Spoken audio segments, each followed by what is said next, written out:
जय माता दी दोस्तों, आप सभी का स्वागत है हमारे YouTube चैनल पर। दोस्तों, आज हम आपको सुनाने जा रहे हैं नवरात्र में सुनने वाली व्रत कथा। नवरात्र का आरंभ हो चुका है। अगले 9 दिनों तक माँ दुर्गा के अलग अलग स्वरूपों की उपासना की जाएगी। माता रानी की पूजा अर्चना के साथ आपको इस कथा का पाठ भी जरूर करना चाहिए। श्री दुर्गा नवरात्रि व्रत कथा करने से आपको सभी 9 देवियों की कृपा प्राप्त होती है। यह नवरात्र व्रत संपूर्ण कामनाओं को पूर्ण करने वाला है। इसके करने से पुत्र चाहने वाले को पुत्र, धन चाहने वाले को धन, विद्या चाहने वाले को विद्या और सुख चाहने वाले को सुख मिल सकता है। इस व्रत को करने से रोगी मनुष्य का रोग दूर हो जाता है और कारागार में पड़ा हुआ व्यक्ति छूट जाता है। मनुष्य की तमाम विपत्तियां दूर हो जाती हैं और उसके घर में संपूर्ण संपत्तियां आकर उपस्थित हो जाती है। समस्त पापों को दूर करने वाले इस व्रत के करने से ऐसा कौन सा मनोरथ है जो कि सिद्ध नहीं हो सकता। हे बृहस्पति, जिसने पहले इस महाव्रत को किया है उसका पवित्र इतिहास मैं तुम्हें सुनाता हूँ। तुम सावधान होकर सुनो। इस प्रकार ब्रह्मा जी के वचन सुनकर बृहस्पति जी बोले कि हे ब्राह्मण, मनुष्यों को कल्याण करने वाले इस व्रत के इतिहास को मेरे लिए कहा।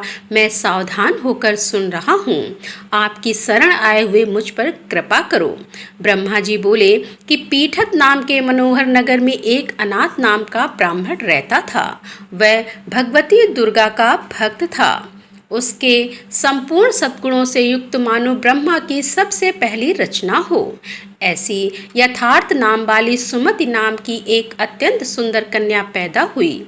वह कन्या सुमित अपने घर के बालपन में अपनी सहेलियों के साथ कीड़ा करती हुई इस प्रकार बढ़ने लगी जैसे शुक्ल पक्ष में चंद्रमा की कला बढ़ती है। उसका पिता प्रतिदिन दुर्गा की पूजा और होम किया करता था। उस समय वह भी नियम से वहां उपस्थित होती थी। एक दिन वह सुमति अपनी सखियों के साथ खेलने लग गई और भगवती के पूजन में उपस्थित नहीं हुई। उसके पिता को पुत्री की ऐसी असावधानी देखकर क्रोध आया और पुत्री से कहने लगा कि हे दुष्ट पुत्री, आज प्रभात से तुमने भगवती का पूजन नहीं किया। इस कारण मैं किसी कुष्ठी और जय माता दी दरिद्र मनुष्य के साथ तेरा विवाह करूंगा। इस प्रकार कुपित पिता के वचन सुनकर सुमित को बड़ा दुख हुआ और पिता से कहने लगी कि हे पिताजी, मैं आपकी कन्या हूँ। मैं आपसे सब तरह से अधीन हूँ। जैसी आपकी इच्छा हो मेरा विवाह कर सकते हो, लेकिन होगा वही जो मेरे भाग्य में लिखा है। मेरा तो इस पर पूर्ण विश्वास है। मनुष्य न जाने कितने मनोरथों को चिंतन करता है, पर होता वही है जो भाग्य में विधाता ने लिखा है। जो जैसा करता है उसको फल भी उस कर्म के अनुसार ही मिलता है, क्योंकि कर्म करना मनुष्य के अधीन है और फल देव के अधीन। जैसे अग्नि में पड़े हुए तृण दी उसको अधिक प्रदीप्त कर देते हैं, उसी तरह अपनी कन्या के ऐसे निर्भयता से कहे हुए वचन सुनकर उस ब्राह्मण को अधिक क्रोध आया। तब उसने अपनी कन्या का एक कुष्ठी के साथ विवाह कर दिया और अत्यंत क्रोध होकर पुत्री से कहने लगा कि जाओ जाओ, जल्दी जाओ और अपने कर्म का फल भोगो। देखें केवल भाग्य के भरोसे रहकर क्या करती है। इस प्रकार से कहे हुए पिता के कटु वचनों को सुनकर सुमित अपने मन में विचार करने लगी कि अहो, मेरा बड़ा दुर्भाग्य है जिससे मुझे ऐसा पति मिला है। इस तरह अपने दुख का विचार करती हुई वह सुमति अपने पति के साथ वन चली गई और भयानक वन में कुशायुक्त उस स्थान पर उन्होंने वह रात बड़े कष्ट से व्यतीत की। उस गरीब बालिका की ऐसी दशा देखकर भगवती पूर्व पुण्य के प्रभाव से प्रकट होकर सुमित से कहने लगी कि हे ब्राह्मणी, मैं तुम पर प्रसन्न हूँ। तुम जो चाहो वरदान मांग सकती हो। मैं प्रसन्न होने पर मनोवांछित फल देने वाली हूँ। इस प्रकार भगवती दुर्गा का वचन सुनकर ब्राह्मणी कहने लगे कि आप कौन हैं जो मुझ पर प्रसन्न हुई हैं। ये सब मेरे लिए कहा और अपनी कृपा दृष्टि से मुझ दासी को कृतार्थ करो। ऐसा ब्राह्मणी का वचन सुनकर देवी कहने लगी कि मैं आदि शक्ति हूँ और मैं ही ब्रह्मा, विद्या और सरस्वती हूँ। मैं प्रसन्न होने पर प्राणियों को दुख दूर कर उसको सुख प्रदान करती हूँ।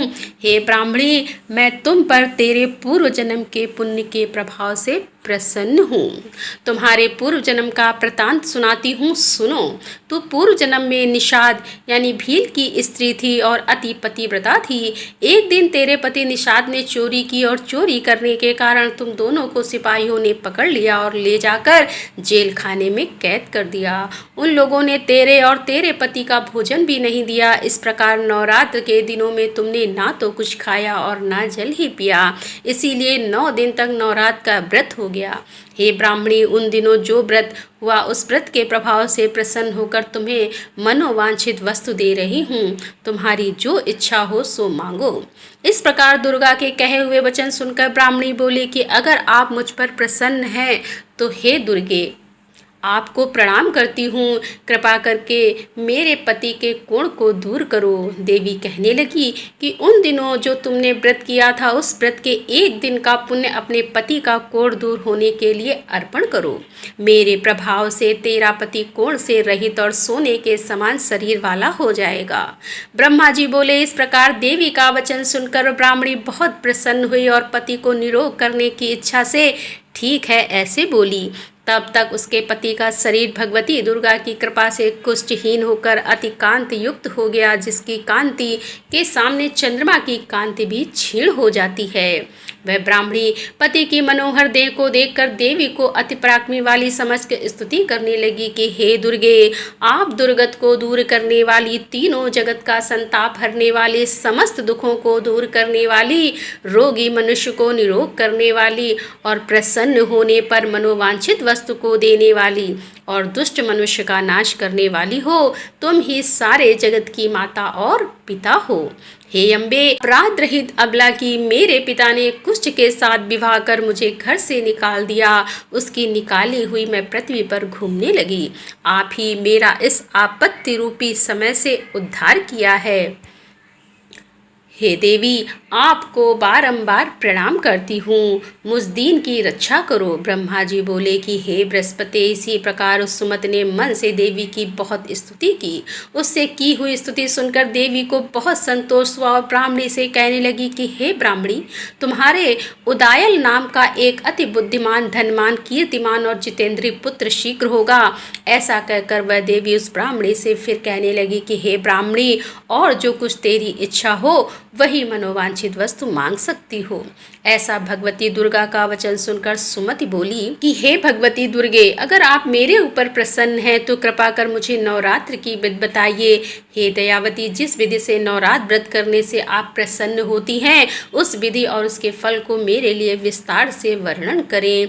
इस प्रकार ब्राह्मणी के वचन सुनकर दुर्गा कहने लगी कि हे ब्राह्मणी, मैं तुम्हारे लिए संपूर्ण पापों को दूर करने वाली नवरात्र व्रत विधि को बतलाती हूँ, जिसको सुनने से तमाम पापों से छूटकर मोक्ष की प्राप्ति हो जाती है।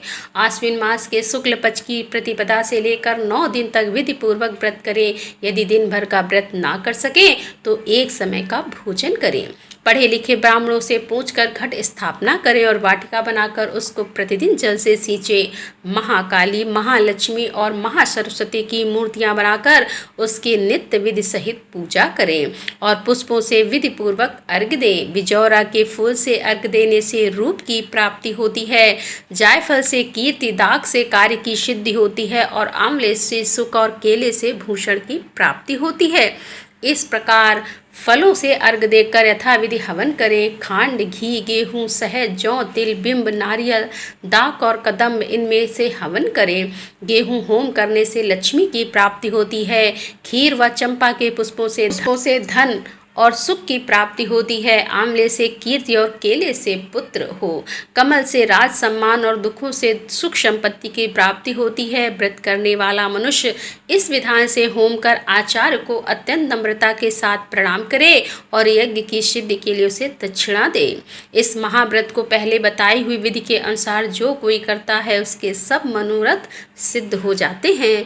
इसमें तनिक भी संचय नहीं है।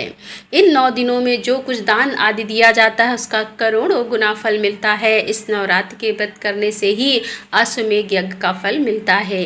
हे ब्राह्मणी, इस संपूर्ण कामनाओं को पूर्ण करने वाले उत्तम व्रत को तीर्थ, मंदिर अथवा घर में ही विधि के अनुसार करें। ब्रह्मा जी बोले कि हे बृहस्पति, इस प्रकार ब्राह्मणी को व्रत की विधि और फल बताकर देवी अंतर ध्यान हो गई।